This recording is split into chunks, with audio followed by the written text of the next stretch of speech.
As power poles gain popularity around the Midwest, in bass and walleye boats, one of the things that I still think is almost forgotten about sometimes is this drift paddle. Something to slow presentations down.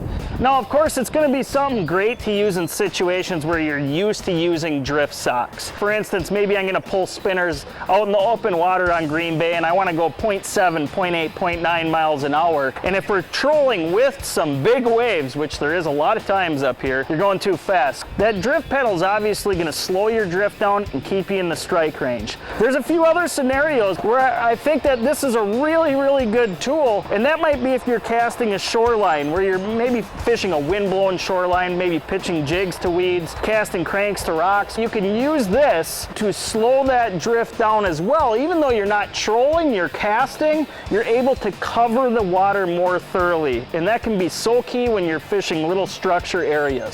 Another situation, something that we've definitely seen recently, is fishing in a river where there's current. Obviously you have current going one direction, the wind never seems to be going that direction, but there'll be some times where if that wind is blowing up against the current, it's almost going to want to start spinning the boat. So we've actually put this pole down with the paddle and almost used it as a rudder to make sure whatever way you're going to fish, if you're going to pull a little bit upstream, that it holds the boat straight. It's just going to help you fish more methodically, fish the way you want to fish. But this drift paddle, there really isn't hardly any techniques that it's not going to help you out and make you fish more thoroughly.